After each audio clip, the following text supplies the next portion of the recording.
When you think of Glee, you think of these like, really happy people, and like who could do no harm, really, just singing and dancing. And then when you think of that, you're kind of like, wow, the Earth is kind of twisted in some ways. 1, 2, 3, yow! And Monteith's character was expected to play a major role in upcoming episodes. There's no word yet from Fox on how the show will address the loss of one of its biggest stars. For CBS This Morning, Carter Evans, Los Angeles. So tragic, you know. Such a sad story, and friends had said that they had talked to him that day and that week, and that he seemed fine. Very, very. I'm proud of him, and I love him, and I miss him. And to be angry is pointless. He's dead. Rivera was immensely popular on social media, boasting millions of followers across Twitter and Instagram. Just 1 week ago, the actress shared a tweet that now seems prophetic. Make the most of today and every day you are given. Tomorrow is not promised. The world's most wanted woman is tonight behind bars. The ex-girlfriend of pedophile Jeffrey Epstein has been charged with a number of sex crimes. Ghislaine Maxwell was tracked down by the FBI in a luxury hideaway. The breakthrough arrest ramping up pressure on Prince Andrew to speak to police. In March, she posted this haunting video showing her underwater in a bathtub. Gravity keeps pulling me under, but the urge to breathe helps me stay afloat, she wrote. The apparent drowning of the 33-year-old actress is the latest tragedy to hit the Glee cast. In 2013, Corey Monteith, the boyfriend of Glee star Lea Michele, died from an accidental overdose of heroin and alcohol.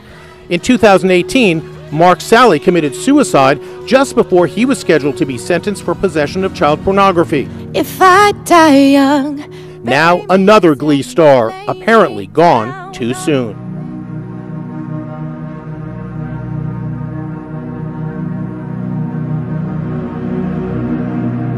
For someone so well connected, Maxwell has been very elusive in recent months.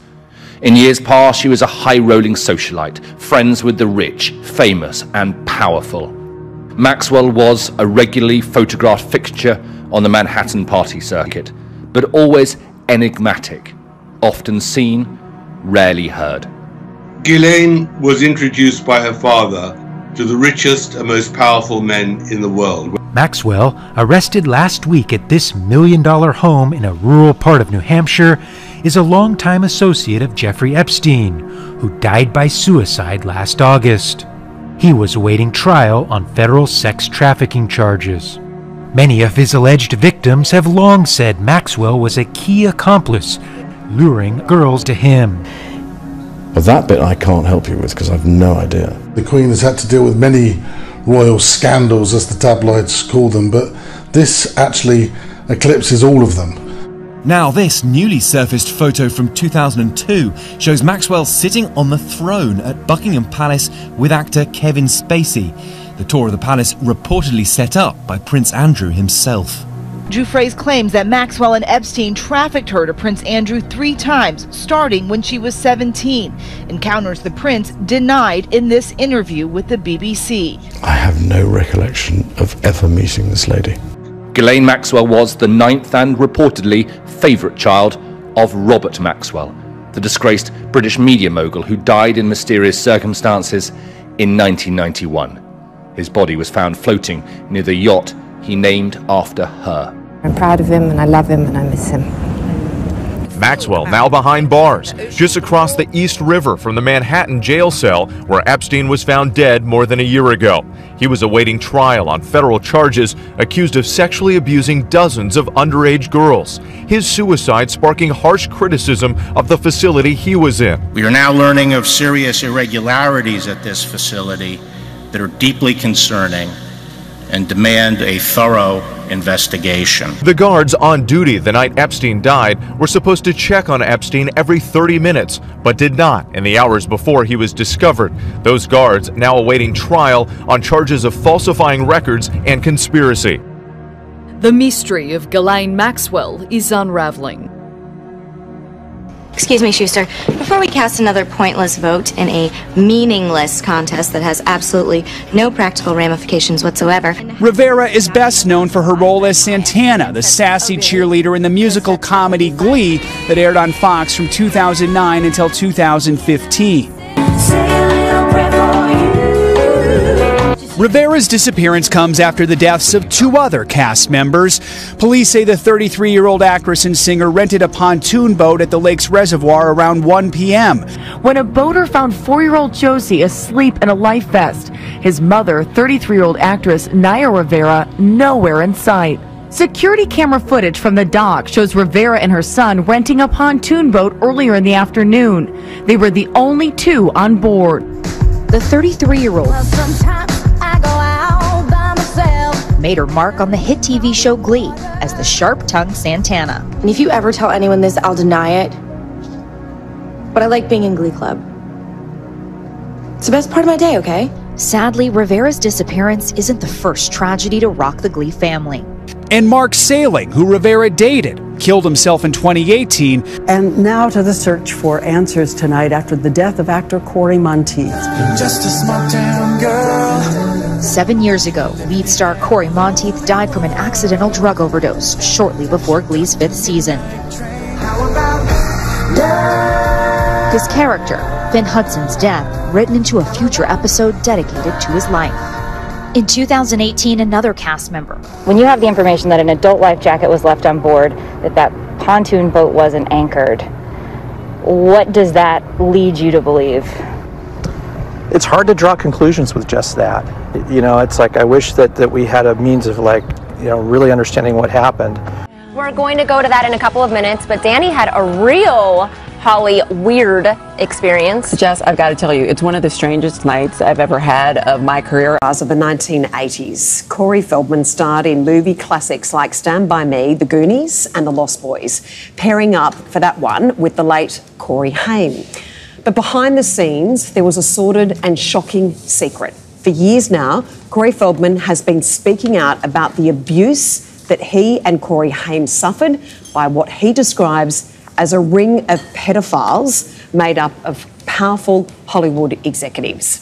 I went to the Corey Feldman premiere last night of his documentary To Tell All My Truth, The Rape of Two Coreys. And you know, Corey came on California Live last week. He told us he was going to expose the people he claims sexually abused him and his best friend, actor Corey Haim, who died tragically 10 years ago. And he was going to stream this movie around the world for everyone to see. The movie theater at the Directors Guild was filled with his friends, celebrities, people who were there to support him. And then right in a big turnout. And then right in the middle of the movie, it was so bizarre, he stops the documentary just before he's going to name the alleged abusers. That must have just caused chaos. It was weird, and he announces that the film is not streaming around the world. So he did tell you why he stopped it then? Yeah, he said it was a technical glitch. It was so strange, but he stopped it for like 10 minutes, and everyone... Did he go back to it? He did eventually, after everyone encouraged him to keep going. And Corey decided to play the rest of the movie. But for 10 minutes, he just talked about how he was hacked and how people are not streaming this around the world. And he was he was upset because he wanted the world to get out, the word to get out to the world, and the world wasn't watching as we did. But the show went on. He played the movie. He did name the names. He did. He did name the names. I don't feel comfortable releasing them because we haven't been able to reach out to anybody for a response to what he was saying. And, you know, here at California Live, it's our responsibility to give you guys accurate information with what's going on. But I have to tell you, it was a bizarre a bizarre night. And again, Jess, our biggest responsibility is our viewers, and we love you. We want to give you guys the right information. Of course. Yeah. So, but here is what he did say last night. All right. It's a mixed bag of emotions right now. There's a great victory here in the fact that we actually got to show it to the people here, but I was told that we went under attack during the film, during the streaming, and the world hasn't gotten to see it. So I don't know where we're at. I don't know how many people got to see it, how many people didn't. And that there was a ring of at least 6 people who all had various positions within the entertainment industry. So I never said anything about powerful executives. That's something that got blown out of proportion. But the bottom line is they're at all levels. And just like any of the other situations where you see profound amounts of child abuse within institutions, whether it be the church, whether it be within sports, you know, whether it be within the acting community, it doesn't really matter. It's in all facets of life. Anywhere where there's kids, if there's schools, if there's religious sects, wherever it is, there's going to be abuse of children. And it's about whether we're acknowledging that abuse and doing something about it, or whether we're turning the other way. And right now is a time of reckoning on this planet where all of us must stand together for the sake of our children and start to recognize that this is a reality, this is what's going on.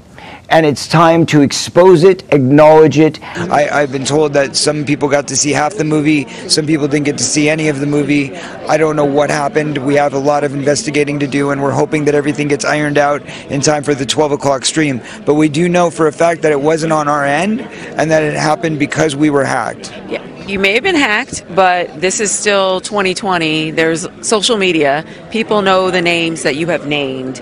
How do you feel knowing it's out there right now? Oh boy, it's scary. It's scary, but I have faith. I have faith that other victims will come forward. That's what matters most right now, is other victims, please come forward. Let your voices be known. Corey, you mentioned earlier one of the most evil things about pedophiles is often they choose broken kids to start with, and that makes it even more horrific. In regards to your documentary, you say that the K2 issue in Hollywood is actually worse than Me Too, and often these situations involve cover-ups at the highest level. Is that going to be exposed in your documentary as well? Well, there's only so far that I'm going to go in my documentary as far as, you know, highest level cover-ups and stuff like that. God knows there's always going to be another level up, right? I mean, we've learned that through history on many things.